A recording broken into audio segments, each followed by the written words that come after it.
Dah live belum?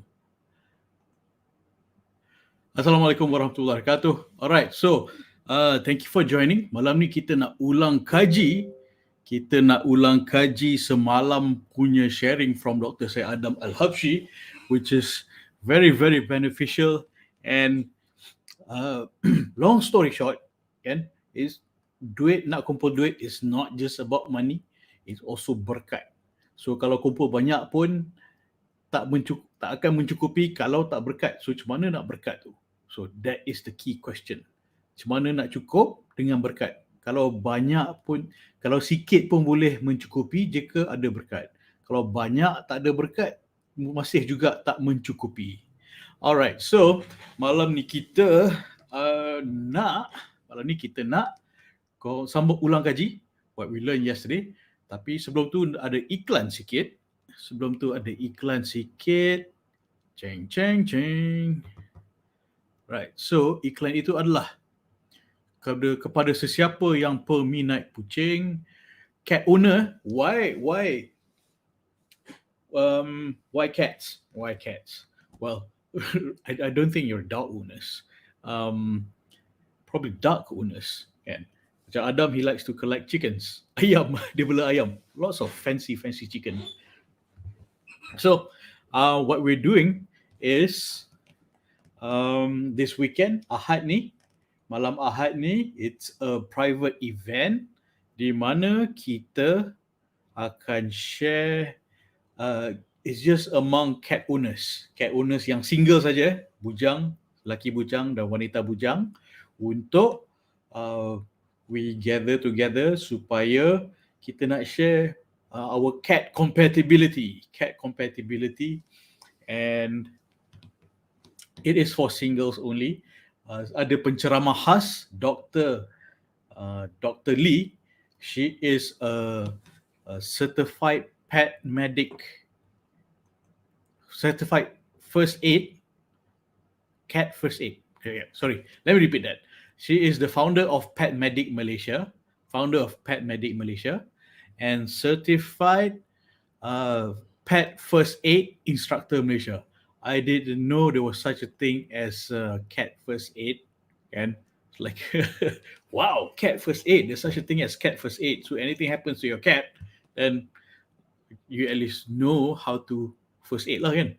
And she's also, a veterinarian, and of course we cannot advertise her as veterinarian because health professionals cannot advertise their profession or business.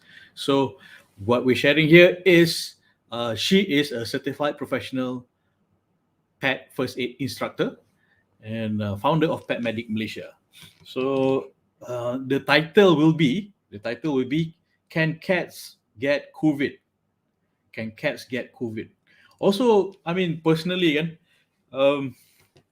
it's quite a sad thing when the pandemic started and people started thinking or started abandoning pets.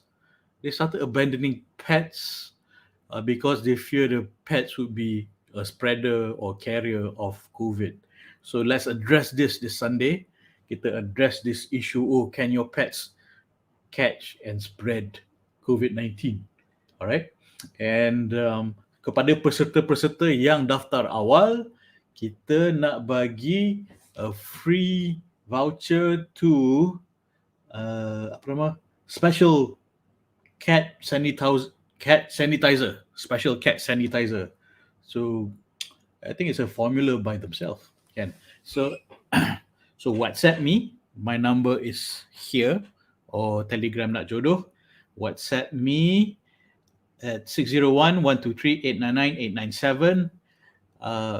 Sebab apa, why I bring up cats is because banyak cerita di dalam kisah-kisah sahabat Rasulullah SAW, dan juga to address the abandonment of pets that's been happening since pandemic. And also, bila you nak cari pasangan jodoh you, kalau boleh, I think you nak pasangan jodoh you either ada cats and boleh terima you punya cat, and dia boleh bantu you dengan your cat. Because kalau ada pasangan yang macam dia allergic cat, so you have to macam, oh, how about my cat, kan? Dah jumpa calon jodoh, and then you have to macam somewhat put your cat aside. And hopefully, ideally, kan, in this gathering of wanita bujang, laki bujang, we can start build the database of single cat owners, and then kita bincang lah matchmaking from situ. Okay. All right. So, but it's not a matchmaking session, no. But we're building towards that. We gather people based on interest dulu. Okay. So, yeah, it's not a matchmaking session, but I am a matchmaker. So what's the point? The point is we gather people interest dulu, and then we build people, towards that cari jodoh. Wink, wink, wink, wink, wink. All right. So, excited to see everyone nanti. Okay. So this Dr. Lee will be awesome. I know I've worked with the team before, and yeah, join us this Sunday night, 15 Ogos 2021, 9 malam. Sunday night. Sunday night. Alright. So, kita mula dengan our Ulangkaji. Bismillah. Okay. I think I'll just skip like 10 minutes ahead, because mula-mula tu we were just cracking jokes dekat Syed Adam. Alright. So this is Dr. Syed Adam. Just a quick reintroduction. I've known him since 2008. So, before 2008. So 2008 tu, he was telling me and the rest of the guys, at the party, and dia cakap, aku nak kahwin. And then we said, oh good, Alhamdulillah. And then he started to regale us with the story where mula dia cakap tak cukup duit, tak mampu dan sebagainya. But when dia dah pasang niat seriously nak kahwin, pasang seriously niat nak kahwin, and Allah mudahkan lagi, dan Allah gave him a job offer baru, kan. Allah sampaikan job offer kepada tu Adam, and everything just mencukupi, kan. Everything just mencukupi, because dia dah set niat nak kahwin, dia dah serius.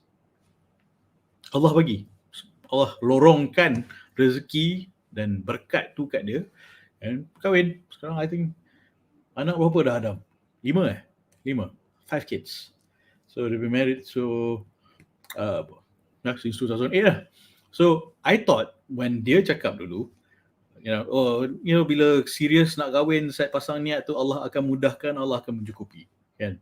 To me, at that time, that was BS. That was 2008. But 2012, when it was my turn, and dah pasang niat nak kahwin, dah serius.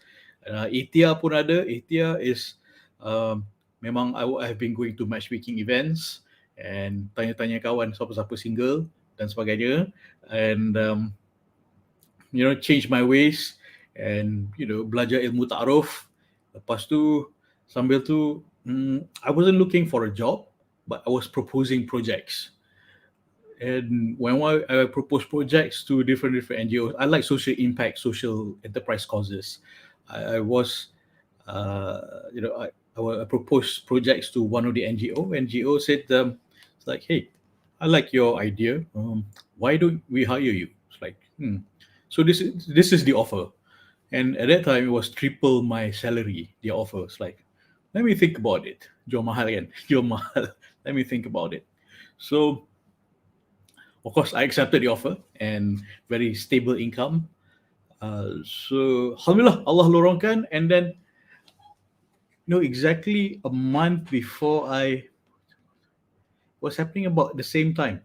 I was offered the job in March, and then I started the job in June, and I met my wife in May. So March, May, June, everything happened in that span of time. Offered the job in March, met my wife in May, and then started my job in June, and then got engaged in July, nikah in October. So bila kita dah niat baik kerana Allah, buat cara ta'aruf, Allah akan mudahkan, Allah akan lorongkan apa yang Allah suka. kan. Bila kita buat cara elok lah, cara yang Allah nak. So everything happen in that very short frame of time when we do it right, kan. You do the right thing the right way with the right intention. Alhamdulillah, it was just okay. Can I snap? Alright, so kita sambung Ulangkaji dengan Syed Adam. Bismillah.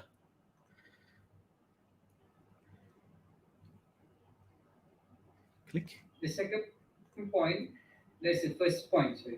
Oh, okay. The second point. And aku nak cari sebab rasa on finance, and I'm going to have questions coming in like, oh, macam mana nak invest in real estate and insurance and whatnot. Okay, itu later.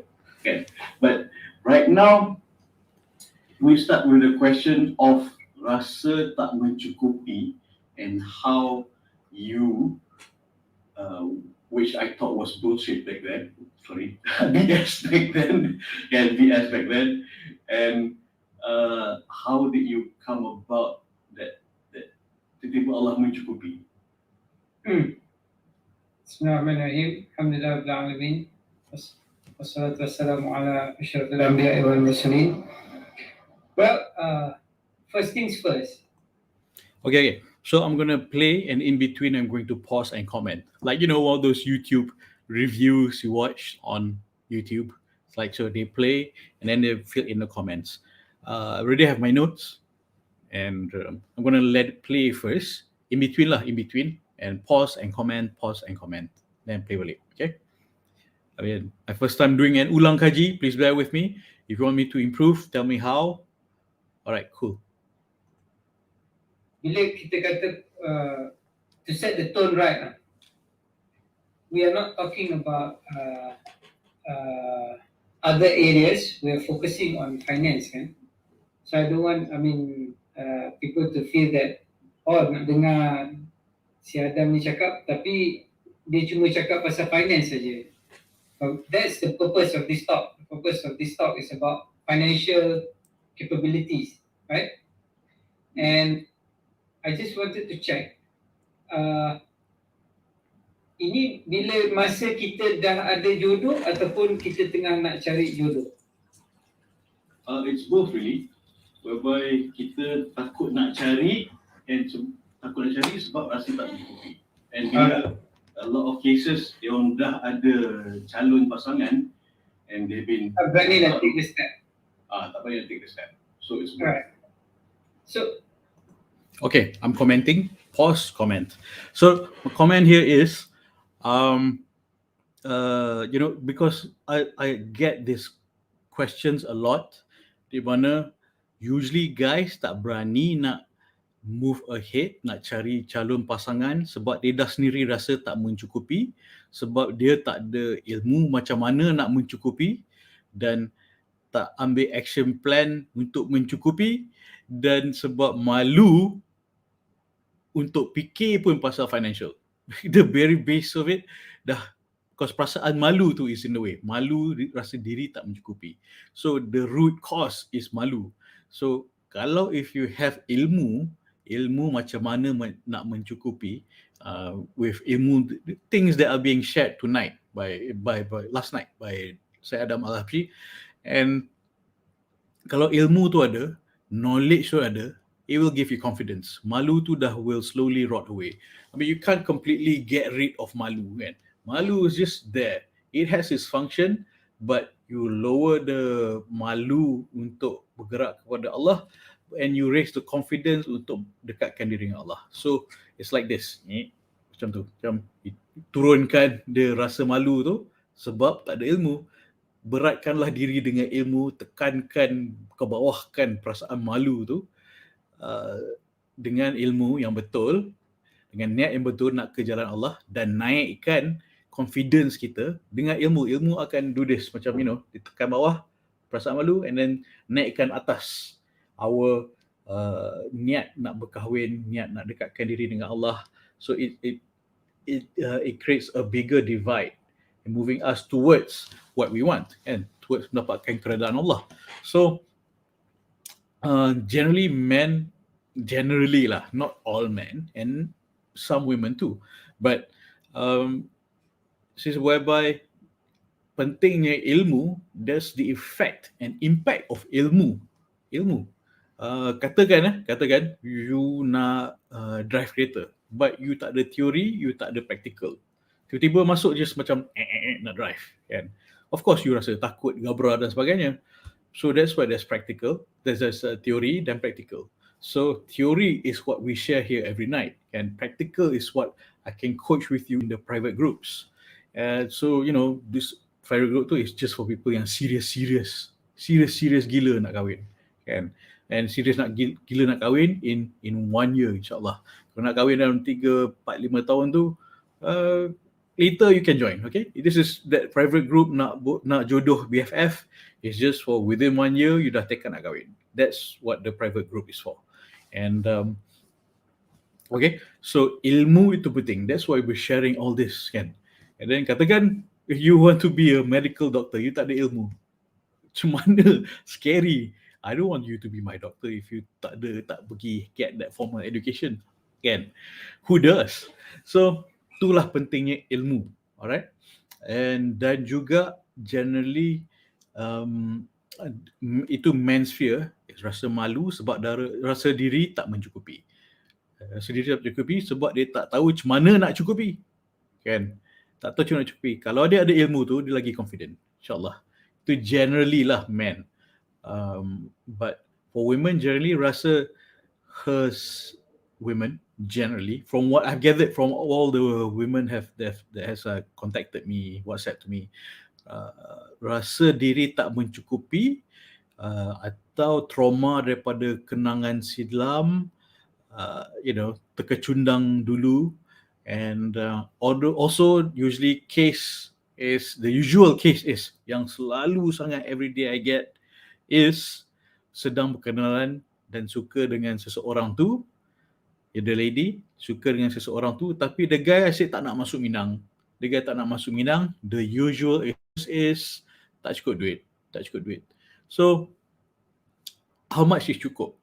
Nak bincang pasal duit pun dia malu, you pun nak raise the question, you pun nak approach the guy, cakap, okay tak apa, kita boleh bincang, kan?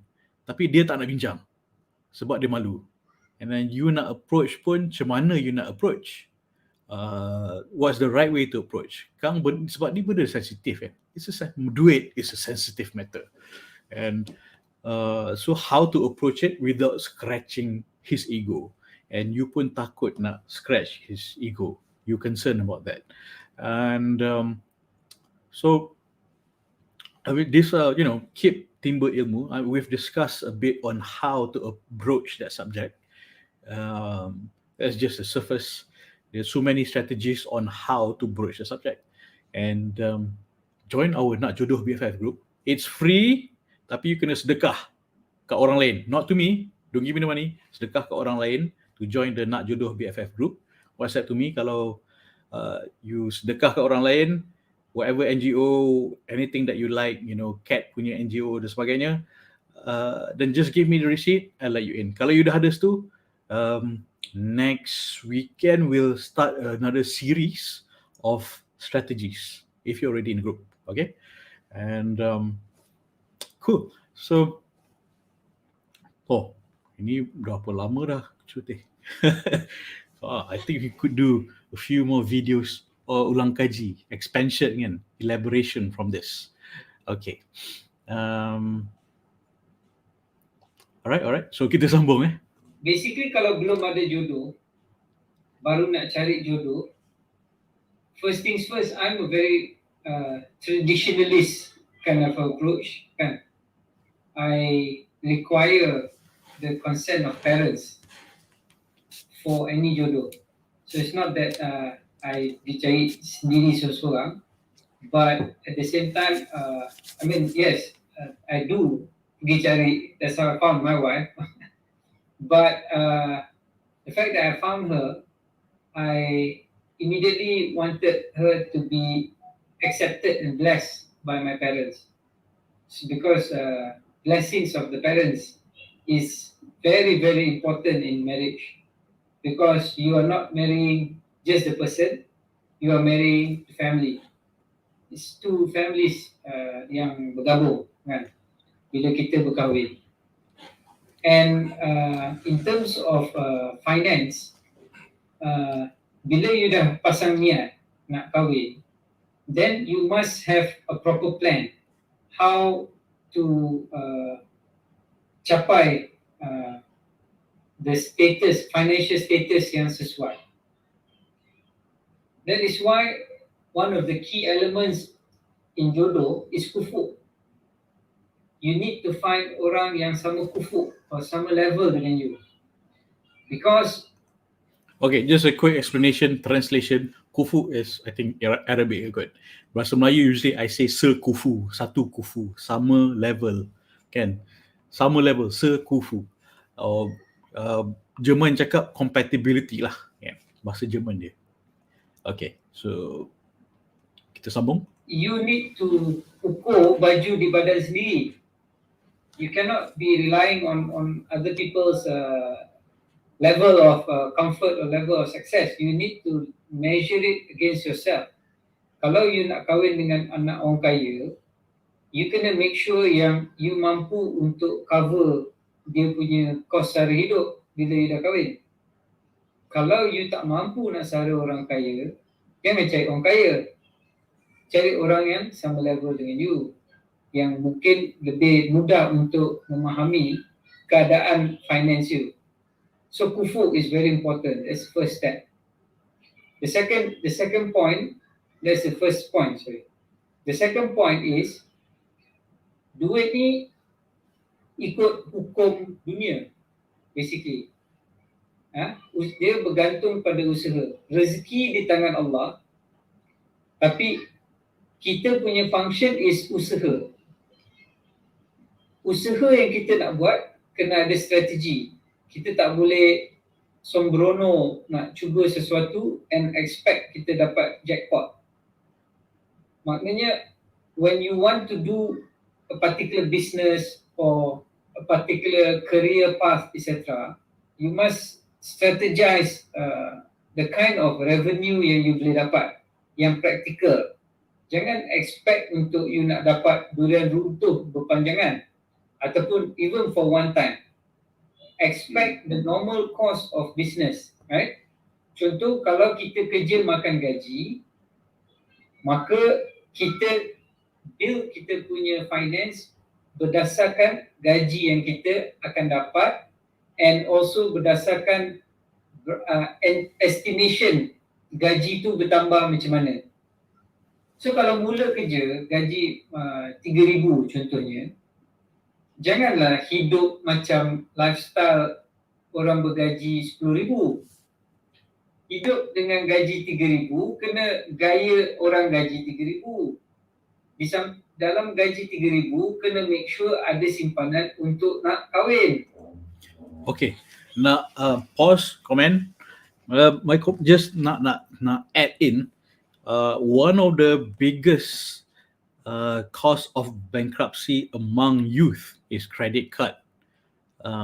Among Malaysian youth is credit card bankruptcy. Because gaji macam gaji level ni kan, tapi spending debt dia macam ni. So berapa, 50, more than 50,000 tak silap kan, gaji 3,000, 4,000, tapi spend lifestyle sampai berhutang sampai 50,000. And those that cause a lot of bankruptcy. I harap you will be wise with the use of credit card. Credit card is not evil. It's how you use it, I think. And it's good for building your credit rating dan sebagainya. But if you use it wisely, kan, that is one of the function of using such debt and credit instrument. So, but if you use it wisely, then you can build your credit rating and get bigger loans, better loans. Banks will, give you more trust. Sebab bank want to trust you. Yeah. Nak buat business, for example, banks want to trust you. Bank wants to loan you money. That's their product. They want to loan you money. Kan? They want to loan you your money back. That's how they work. And that's the business model. And so, you use credit card wisely. Don't be like the thousands of youth bankruptcy from credit cards. Okay, because that happens is because gaji, gaji besar cawan tapi spending besar periuk. Contohlah, just an analogy. So tu je nak tambah.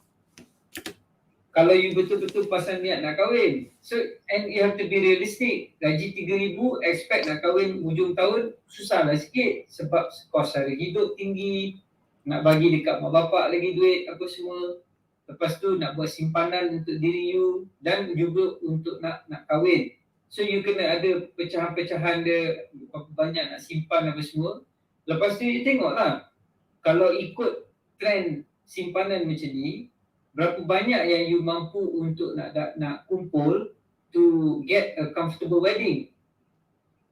So that's the second point. You have to live within your own standard, kan? Mhm. The problem with our society, not with our society, with some people, is that bila you gaji rendah tapi you punya lifestyle tinggi, then you akan resort kepada unsur-unsur yang haram untuk nak dapat that extra duit. Then it's just a recipe for disaster.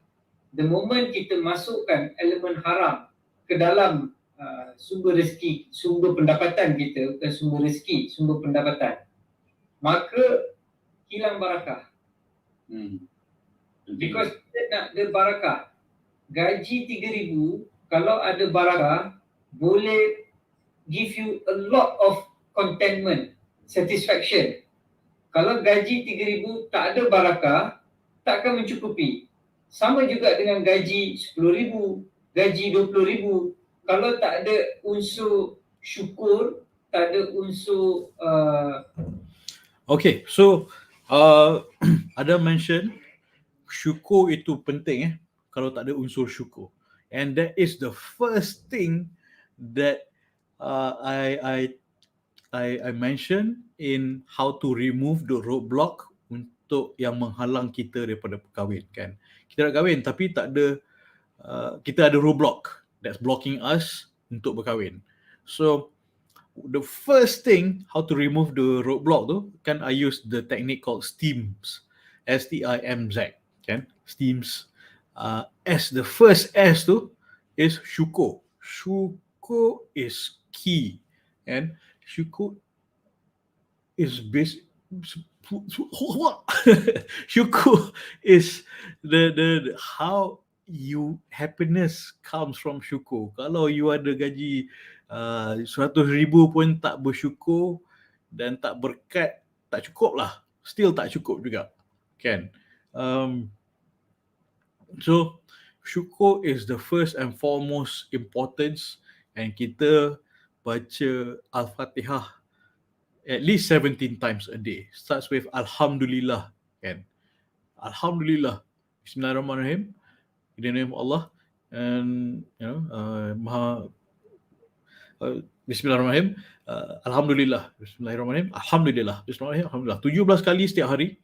So that is the importance of bersyukur. I once took a course where it's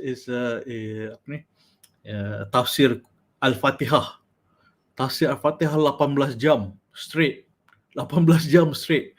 And Alhamdulillah tu, Syekh tu explain 3 jam kot. Alhamdulillah.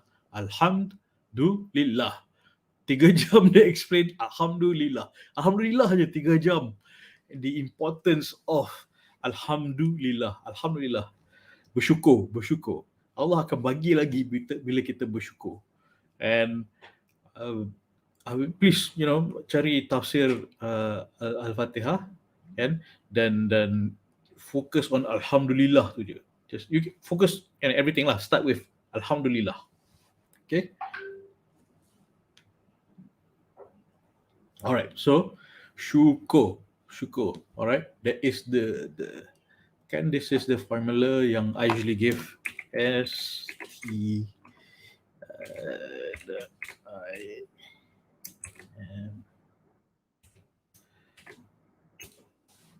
right, so just putting it out on the banner here. This is the formula. Okay, steams, supaya you ingat. Okay, grow up. It's not what you think. This is an abbreviation, so you remember. Okay, S stands for something, syukur, sedekah, solat, sujud, kan? T, tindakan takwa tauhid, banyak lagi, kan? I, istiqarah, istisyarah, and M dan sebagainya. Z, zakat, very important, kan? Okay, so this formula I've been explaining, elaborating, baru sampai S je. S pun belum habis lagi. Formula S ni, S pun belum habis explain lagi. So, insyaAllah nanti kita explain lagi more on T, I, M, Z. Steams. Okay? Alright. Kita sambung. Nak beri balik semula kepada orang kan, kita nak kumpul, nak tamak, nak simpan je, maka tak ada barakah, so it's going to go away. You will lose the money easily. But if there's barakah, then insyaAllah akan apa nama ni, the money can grow in Allah's magical, miraculous way. But don't expect the miracle rezeki tu boleh datang macam tu. Yep. You need to understand the barakah of 3,000 and the barakah of the use of the 3,000. That's where the barakah comes in. Barakah doesn't mean that your 3,000 grows to become 5,000. Barakah means it expands the utility of that 3,000 to make it sufficient for you. Then you plan, baru you boleh kahwin. Okay, so don't you find it amazing di mana seorang pakar duit doktor keuangan, Islamic finance, explain not just about financial instrument, financial strategy, but in Islamic finance, basis dia juga adalah tauhid. Tauhid is the basis of Islamic finance, kan? Tauhid, takwa, berkat is the basis of money. It's not just numbers and figures and strategies and instruments. The basis is tauhid, kan? That's Allah centric and berkat. So baru cukup. I mean, these are the things that you cannot calculate. It's incalculable. Yeah, that's the word. Incalculable. So money, pretty much tangible, but what's intangible is berkat. So I just find it so amazing that Islamic finance is based on berkat. I mean, I have an uncle. He has 2 PhDs, one in Islamic finance and one in Sharia law. So he has 2 PhDs. I mean, my relatives are really that kind of academics.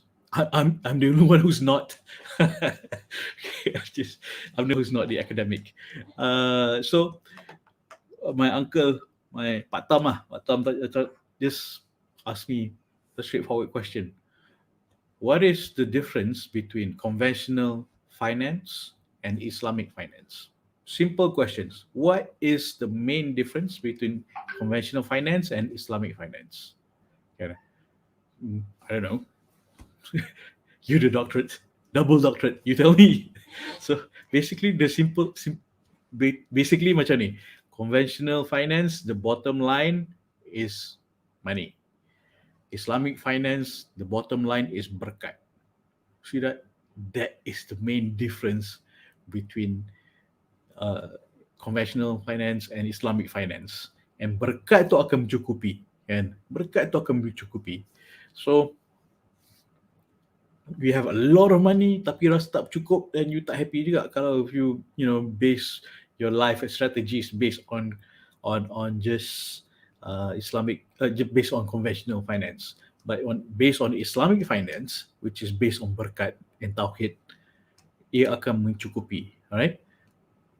Right? Because it works in Allah's magical ways. It works in Allah punya magical ways. Okay? Okay, kita sambung. Can you expand more on the syukur, how it extends the barakah? Basically, you have to look at Surah Ibrahim, ayat nombor 7. La in syakartum la azidannakum wa la in kafartum inna azabi lasyadid. Allah says, if you are grateful to me, I will increase it for you. But if you are an ingrate, if you are kufur means to cover the truth. Cover the truth meaning you know rezeki datang daripada Allah, but you are not being grateful to the person who gives you that rezeki, so you are being an ingrate. That's why the use is the opposite of syukur in that verse is kufur. Bukan kafir I wanted to interrupt him last night. So, also, adakah kafir yogurt haram? Anyway, silly jokes. Because we were doing live, he was on a roll. I wanted to, how about kafir yogurt? Is it haram? Anyway, saja. Gurau, tak boleh ke? Gurau, Okay. religion, tapi kufur nikmat. Dia kata you covering the truth. That's the meaning of kufur. If you are in an ingrate, then know that Allah's punishment is very severe. Syekh Hamzah Yusuf, when he explains this, he says, if you are grateful, I will give you more. But if you complain, I'll give you more reasons to complain about. See, this is one of the things that syukur is something I always highlight. Bila kita nak rasa mencukupi diri tu, syukur apa yang Allah dah bagi dulu. Kan? And syukur tu needs to be ikhlas lah. And that you need to train yourself. Now ikhlas ni for me, my personal self lah. I realize that when you want to be ikhlas, it's a process. You have to, and you can change. You can change yourself to be ikhlas. But you have to train yourself. Why I say you can change? Because I took a look at the hadith by, the story that Sayyidina Umar was walking with the Prophet ﷺ, and then the Prophet asked, who do you love most? He said, I love myself more than I love anything else. And then the Prophet said, no, you're a true believer only if you love me more than yourself. So then they took a walk around the masjid, and when they came back, his son heard, the Prophet asked him again, who do you love most? He said, I love you, O Prophet Muhammad. And then the son heard and said, what made you change your answer? He said, the Prophet said, the discussion lah, I'm paraphrasing. In essence, on the day of judgment, Umar can't save himself, but the Prophet can save him. So that's how great. But the key point that I want to stress here is that Umar changed his heart from loving himself to loving the Prophet instantaneously when he saw the truth. So that's the same as your ikhlas. You can change your heart to make yourself ikhlas. And how do you make it? How do you test yourself? Depends on your action. When you do it, you don't expect thanks from the creation. You do it to please the Creator. Not to expect something in return specifically. No, never expect anything from the creation. You'll be devastated. You'll be disappointed. Sometimes, I give example, the bird that I saved a couple of days ago, sunbird, anak dia jatuh. Diana made a artificial nest. So kita simpan anak burung tu kat dalam tu, malam simpan kat dalam atas bekas yang dikelilingi air supaya semut tak boleh kacau dia malam masa dia tidur. Pagi subuh kita letak dia kat luar, mak dia datang feed him. The moment when we save the chick that fell off from the nest atas bumbung, Liana can confirm this. The mother or the father flew and stopped in front of us. We were sitting to watch and chirped, macam cakap thank you. And we were like, Masya Allah, burung pun tahu terima kasih. And then another one terbang on air and chirp at me. Tapi bila anak tu dah besar, it just flew off. Tak ada datang cakap thank you ke semua.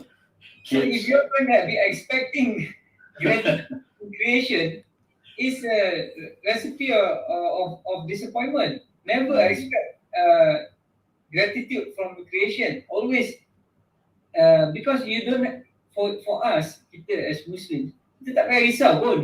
Sebab malaikat dah ada nak record all the good things. What we need to worry is the bad things. Benda-benda jahat yang kita buat, yang itu yang kita kena constantly be aware, must constantly remind ourselves, do istighfar, muhasabah diri, etc. Not the good things. The good things, let it be. If it's meant to be so that you don't harp on it, because the moment you harp on it too much, then your ikhlas level reduces. Because when you tell, you expect people to praise you. Habis dah ikhlas you. Ya, macam kita complain ke Allah, aku dah buat baik ni, aku dah buat baik tu, aku dah buat baik ni, asal tak dapat lagi jodoh aku. I mean, No, jangan. Don't. Yes, Allah loves to hear us complain. That's what manusia tak suka orang complain. Allah suka kita complain kat dia. Tapi cara kita complain tu kena betul. Bukan complain dekat dia, cakap apa ni dah buat macam ni kau tak bagi lagi. Orang tu aku tengok dekat social media kerja melepak je. Dah lah buat macam-macam maksiat keluar dekat ni, tapi kaya, hidup dia senang apa semua. Aku sembahyang tunggal langgang tapi tak dapat kemudahan apa semua. No, that's not the adab to complain to Allah. The adab to complain to Allah is to tell him that you are weak, that you need his help. That's how you complain to Allah. Please help me. Please guide me. Please be my please strengthen me when I'm weak. Please lift me up when I've fallen. So complain tu kena ada adab lah. Salah complain lagi dahsyat lah. If you complain, kan tadi ayat, if you complain to me, I will give you more reasons to complain. Yes. Yeah. It's so true. The manner of not complain, manner of asking lah from Tuhan. What would you say if macam si Fulan A ni cakap, ya Allah. So I mean, pause comment. So adab kita dengan Allah, cara kita minta tu penting. I think I've mentioned this many times before. Cara kita minta ke Allah tu kan, instead of going, ya Allah, kenapa aku tak dapat jodoh lagi? Kan? Kenapa aku tak dapat jodoh lagi? Tak dapat jodoh lagi. Complain macam tu, kan? Allah will show more of kenapa kita tak dapat jodoh lagi and give us more reasons why we should complain if we adab kita minta macam in a very ungrateful manner, kan? But if we are minta ke Allah in a macam, ya Allah, aku ni makhlukmu yang lemah, minta pertolonganmu ya Allah, kan? In be vulnerable with Allah. The only one you can be absolutely clear, trust and be vulnerable to help you is with Allah, kan? You're afraid to be vulnerable with people, understandable, you're afraid of dia orang fikir apa pasal you, but Allah knows you better than yourself. You need to be vulnerable with Allah. Open, buka hati tu, just cry to Allah. Minta in dengan rasa makhluk yang kita masuk, makhluk yang lemah lah, kan? Minta Allah perkuatkan kita. Okay? So okay, kita sambung. Kenapa kau buat aku macam ni, macam tu, macam ni, aku baik dan sebagainya, versus a guy macam, ya Allah, in all humility, I'm weak, and show me the way, the right path. So yang macam yang selalu cakap, ya Allah, kenapa aku macam ni, kenapa kau buat aku macam ni, would you say that macam, Allah, dah kau tanya kenapa kau buat aku macam ni, Allah pun ada lagi kenapa Allah buat dia macam tu. Well, I mean, one thing is that the moment when you ask Allah, kenapa, why do you torture me like this, kan, apa semua, kan? It's like you are questioning his wisdom lah. Because he's the master planner, right? You only see, the analogy is like you're a little ant. You are walking through a carpet. What you see are benang-benang carpet tu, right? You see color biru, color merah, and then you walk past kan. Or you go in the forest lah. You only see the trees apa semua kan. But Allah's vision is from above. He sees the whole carpet, the whole corak. He sees the whole forest, not just the trees. So he's the master planner. Yeah. Why are you questioning the master planner? If he has already confirmed, promised you that everything that he does is good. So that means even the bad things that happen is still good for us, if only we knew. Tapi susah lah nak cakap. I mean, you can't use this for people who are currently depressed. You can't go to a person who is depressed, right? Dia tengah depressed. You cakap kat dia, kau kena sabar. Allah tahulah ni. No, that's not the time to go on. The wrong timing to push on this idea of sabar apa semua. Teknik dia kena betul lah. Kalau orang tu tengah depressed, then be supportive, be support. Skills of support. It's not about blaming apa semua. When he's back up, then only you can explain all this concept apa semua lah. Kalau orang tengah down tu, it's not when you kick him, kan? You give him up first, then you whack. Then whack him. He's just standing there. Okay, go faster. That's what friends are for. Yeah.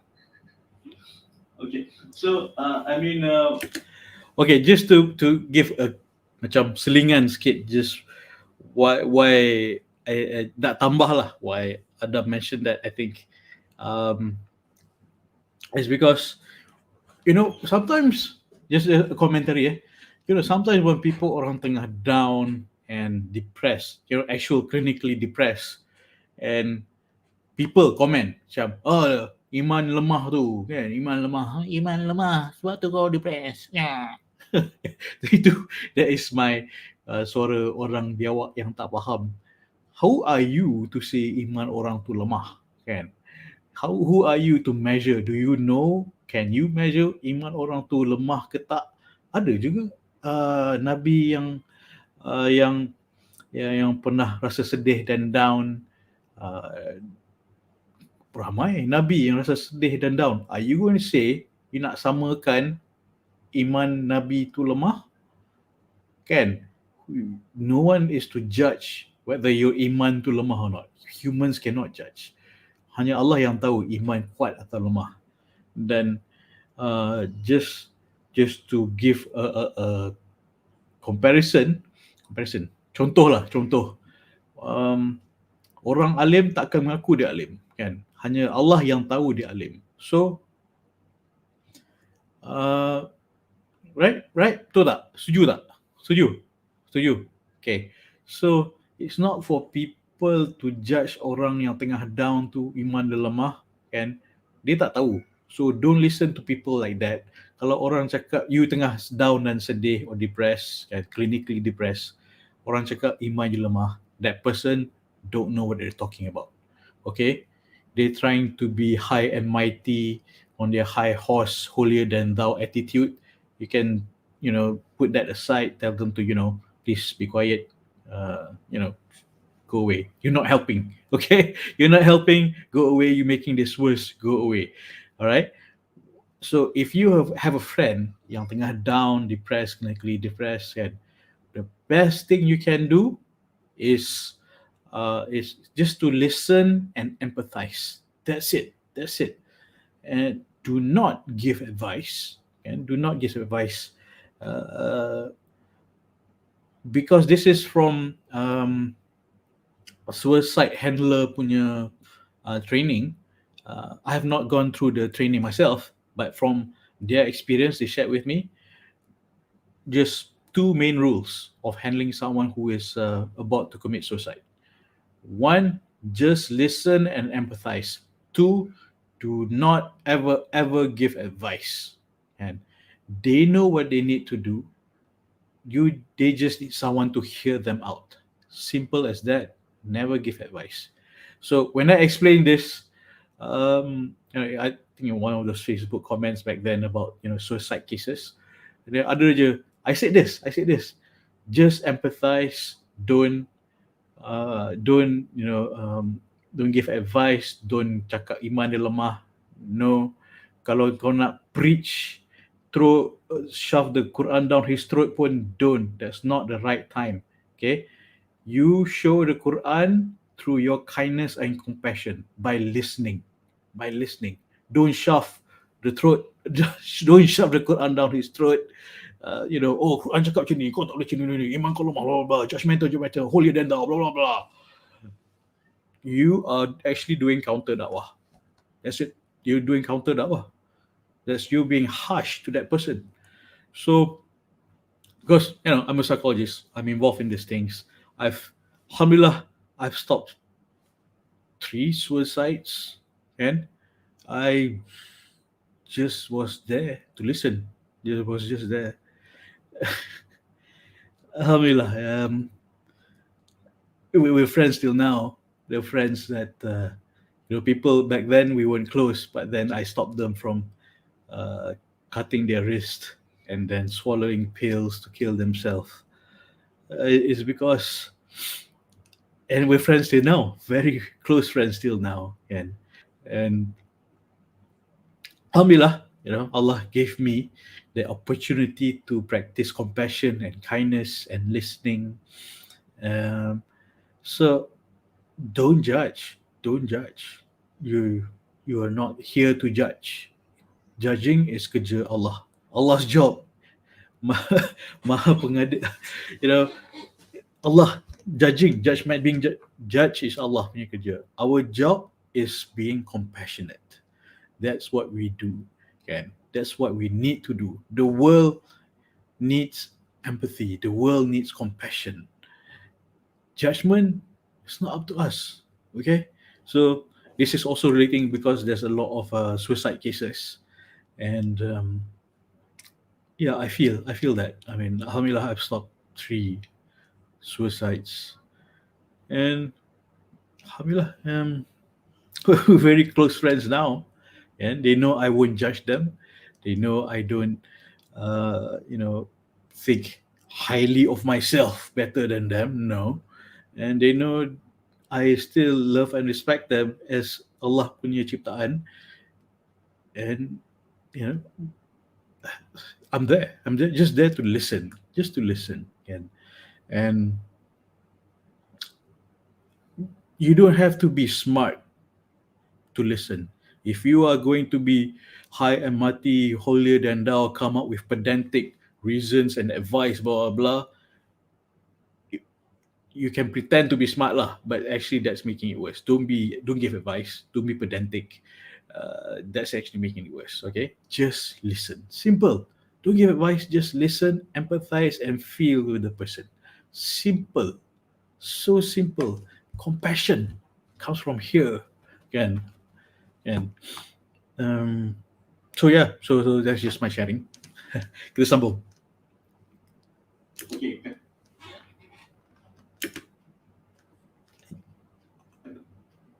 Dengan a guy nak kahwin, kan? And then dia rasa macam dia dah kumpul, dia tengah cuba kumpul duit, and tapi tak jumpa lagi jodoh. I mean, what can he improve? I mean, the money side and the usaha nak cari jodoh tu. I think it should run concurrently. And you shouldn't looking for money to kahwin. I would think that it doesn't have any dependent. It's not dependent on jumpa the jodoh. Looking for money and planning your finance doesn't mean that you will get the jodoh. That's just planning. Kalau you dapat the jodoh, then at least you dah cover the finance part, right? So jangan expect dah kumpul duit dah banyak, you akan dapat the jodoh. It's not dia tak selari. Dia tak ada kena-mena pun. Kan? So you continue to build your finance, build up your fund to get married, but at the same time when you nak cari jodoh tu, I think the key point to address is that I think the problem is that bila you katakan you dah jumpa jodoh, finance is a very important point to discuss about. You need to discuss with your jodoh, your spouse, how are we going to live our life with my gaji of let's say 3,000 and your gaji of 2,000, because technically sepatutnya suami yang tanggung isteri, tapi sekarang ni you mengharapkan isteri untuk bantu you, kan? So you need to get her buy-in. You cannot force her. You have no right as a husband to force your wife to give you money. You have no right. It's her money is her money. Your money, you have an obligation to sustain her. Yeah. So if you're going to get your wife to share with you, then you need to discuss, set the boundaries. For the girls, she must know that it's her right to say no. Mhm. But because she wants to share it with the husband, Okay, I mean, a few weeks back, for 1 hour episode, can it was just about a two-letter word. It's called no. I'm trying to relay to you, impress upon you that you have the right to say no if you don't like it, if you think it's wrong, and you know, learn to say no. And it's very important. If the ta'aruf, he expect you to support dia, kan, in ta'aruf. Then if not comfortable, don't sell yourself. Don't sell yourself. Don't sell yourself. Don't discount yourself, and don't sell yourself short. Okay, don't sell yourself short.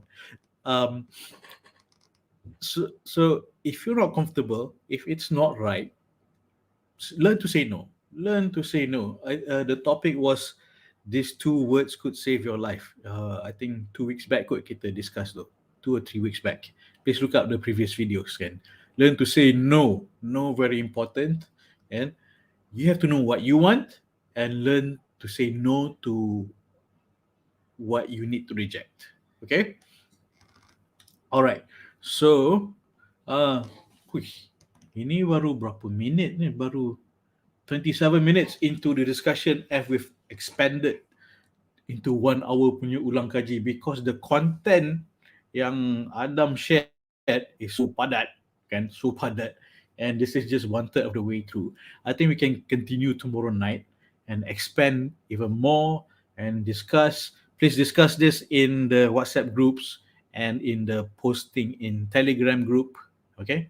And if you have any questions, please send me. I mean, you want to show appreciation and syukur, say Alhamdulillah and thank me and Adam by asking us more questions.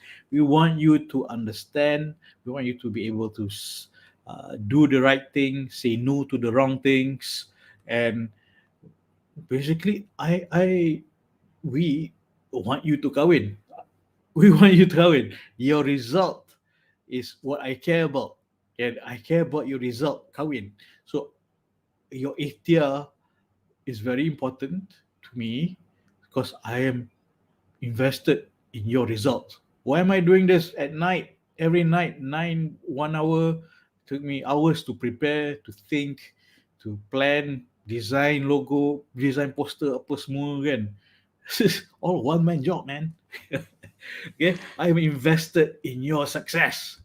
I'm investing my time. Okay, time is the only thing. This is the most money can find, no problem. But time I cannot make, and I'm investing it in you because I care about your result. Okay, and please do these homeworks, the homeworks that I've been giving you. Um, Please send me more financial questions. Adam said, yeah, if there's anything further, dia boleh join lagi sekali. Okay, insyaAllah. Dia cakap boleh join. He loved doing the show with us. bagi value kan. Ni orang, this guy kepala banyak ilmu, dia nak share kan, ilmu baik, dia pun dapat pahala. So please send financial questions to me, WhatsApp to me. And I know there are a few WhatsApps messages I have not responded to. I apologize. I will respond to it as soon as possible. Because pasal apa, this morning bangun subuh, and then I open my WhatsApp, boom, 300 messages. Holy moly. Man, okay. Yeah. It's a full day. I will get back to you, inshallah. Okay. I love your messages and discussion. And I know you've sent me your resumes, some financial questions, but I want more. Okay. I've invested my time with you. Ask me more questions. We love your questions. Yeah, show us that you're interested in learning, dapat ilmu ni, and we are giving you ilmu for free. Adam said his hourly rate as a lawyer is 1,000 an hour. He gave us 1.5 hours last night. So you got 1,400 worth of his time, kan, as a financial doctorate in Islamic finance, as a lawyer, as a motivator. You probably seen him in WANITA Hari Ini and so forth. And then me, my experience or sebagai tukang cari jodoh, sharing, asking you to do the right thing, showing you how to do the right thing, and please do the right thing and say no to the wrong things. Okay, so your homework is send financial questions. Simple. Discuss and watch the videos today or yesterday. Things that you mungkin tak terfikir, it might help someone else. Your question might help someone else, kan? And someone else might help you. So do it for yourself and everyone else. Okay? Alright, so kita sambung ni. Kita sambung Ulangkaji malam esok, insyaAllah. And then just another advertisement, same advertisement I gave just now. Okay? Which is this Sunday night kepada peminat-peminat kucing. It's a SOP, singles only party. I have invited, thank you, Dr. Lee. She will be joining us.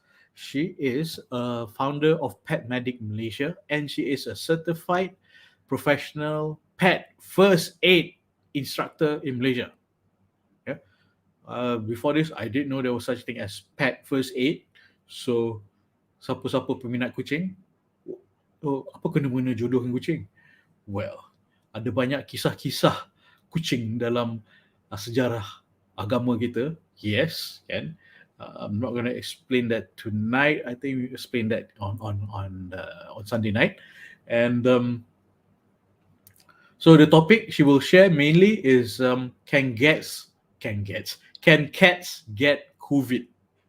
Dengan Dr. Lee. Okay, so she's a professional. She has her medical practice called Pet Medic. And she is a certified professional pet first aid instructor in Malaysia. Kan? Why kucing? Why kucing? Because if you have kucing, you will want cari pasangan yang kalau boleh suka juga kucing. Kalau tidak, setidak-tidaknya can tolerate your kucing. Kan? And ketika you bukan peminat kucing, it will also help kalau you jumpa orang yang minat kucing. Kan. Okay. But this will be just orang yang minat kucing sahaja. It's a closed event. Nanti you have to WhatsApp me meow dan nama, and WhatsApp me meow dan nama, and then I will give you a link on Sunday nanti. Okay. Yeah, it's either a Zoom link or a Google Meet link, depending on berapa ramai. And this will be private. It will not be broadcasted. It will be in just the platform itself. Okay, because you want to keep it private. And there'll be inshallah, single guys and single ladies who are pet owners. So inshallah, to get people of the same interest to get to know each other. It's not a matchmaking event per se, but I'm bringing together people who have the same interests. Wink, wink, wink. All right. So, okay, tell your friends, single friends, guy friends, lady friends, yang minat kucing to WhatsApp this number. You have my number 601-123-899-897. Saya nak jodoh Coach Zuri, and join us with Dr. Lee on Sunday night. Of course, I'll still be here every night, 9 p.m. Every night, 9 p.m. And this will be a private event. Okay, so I know this is just cat lovers only. I don't have a cat. I wish I have a cat, but ever since I was small, my mother allergic kucing. I dah kahwin, bini I allergic kucing, so no cats. I have a turtle. I had a turtle. My turtle ran away. So I hope he's happy. Right. So okay. So okay. Thank you very much. See you back tomorrow night. Please send me financial questions. I've invested my time in you. Invest your questions back to us. This is how you show appreciation sebagai seorang cikgu. Saying, I don't need apples. Give me your questions. I'm invested in your success. All right? This is what I do every night. Investing in your success. That's what I'm doing. Send me questions. Okay. So, alright. Terima kasih. Clady Leaf. Tuan Clady. Sebelum saya undur diri, kita baca doa. Bismillahirrahmanirrahim. Cing, cing, cing, cing. Okay, kita baca doa. Bismillahirrahmanirrahim. Ya Allah, aku minta pasangan yang menjadi menantu yang baik pada ibu bapaku, ya, yang disayangimu untuk mendapat keredaan-Mu, berganding bahu bersama ke jannah-Mu, ya Allah. Amin. Type amin. Jom amin sama sendiri. Amin, amin, amin. Type amin. Type amin. Alright, thank you. Thank you. Okay. Alright, so see you tomorrow night, 9 p.m, same time, same place. Alright, so cool. Sebelum saya undur diri, ingat, cinta diri, cinta mari. Assalamualaikum. Bye.